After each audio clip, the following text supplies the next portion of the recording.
পজিশনে তারা উইন করে নাই। জিয়াউর রহমানের দল ঢাকা ইউনিভার্সিটিতে, এটাও কি গ্রহণ করার কথা? বেগম জিয়া এখনো জীবিত। তারেক রহমান কেন উম্মাদের মতো দাঁড়ায় বলতে পারে না, বাংলার মাটিতে ভারতীয় দালাল যদি আমি দেখি আমার দলে, আমি তাকে এই মুহূর্তে হাজতে ঢুকাবো এবং আমি তার বিচার করব। কর্নেল হাসিনের ন্যায় উনি কেন বলতে পারে না? দর্শকবৃন্দ, আবেগের কথা, কিন্তু ডাকসু নির্বাচনে একটা কথা আপনাদেরকে আমি বলি, এটা আমাদের দেশের জন্য একটা ভালো লক্ষণ। 54 বছরে আমরা এই রাজাকার রাজাকার রাজাকার এই শব্দটার থেকে আমার কেন যেন মনে হয় আমরা বেরিয়ে আসতে পেরেছি।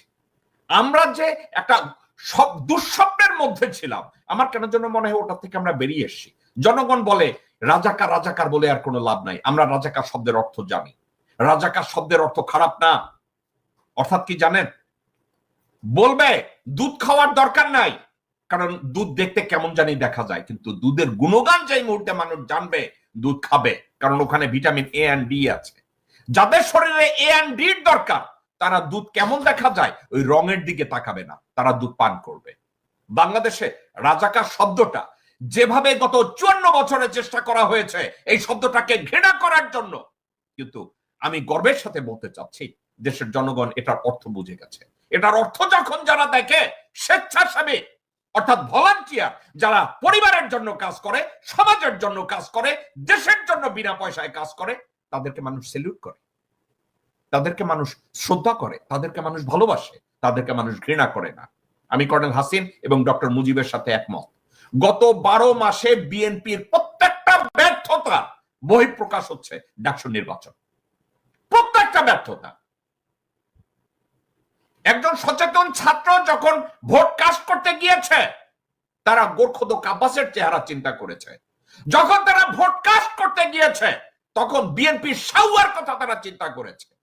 যখন তারা ভোট কাস্ট করতে গিয়েছে, তখন তারা মির্জা ফাকের চেহারা কল্পনা করেছে, আব্দুল আউয়াল মিন্টুর চেহারা কল্পনা করেছে। ভোট কাস্ট করতে গিয়ে দেখেছে আমির খসরু মাহমুদ কি করে মাথা নোয়াইয়া ভারতের স্বরাষ্ট্রমন্ত্রীর সামনে এতিমের মতো দাঁড়াই আছে। এখন তারা বলে ছাত্রলীগের ভোটে শিবির জিতছে।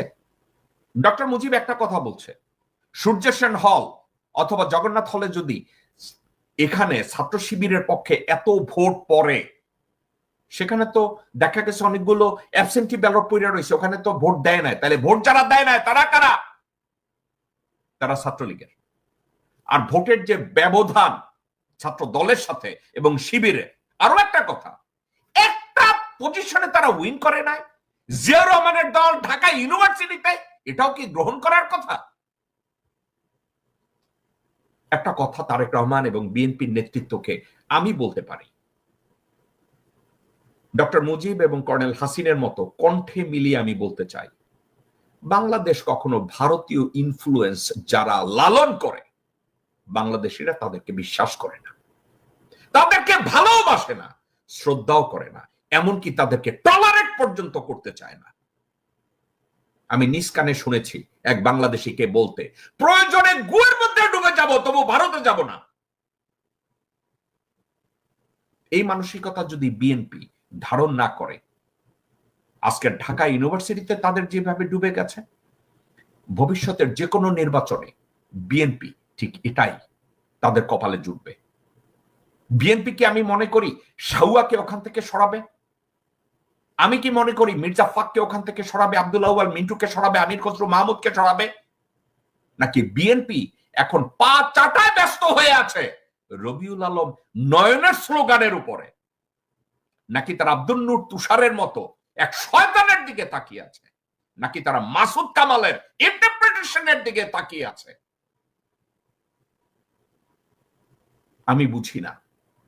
বিএনপিতে তো বোদ্ধার অভাব নেই, সাংবাদিকের অভাব নেই, ব্যারিস্টারদের অভাব নেই। তারা কি এগুলো দেখে না? তারা কি এগুলো বুঝে না, নাকি না বোঝার ভান করে?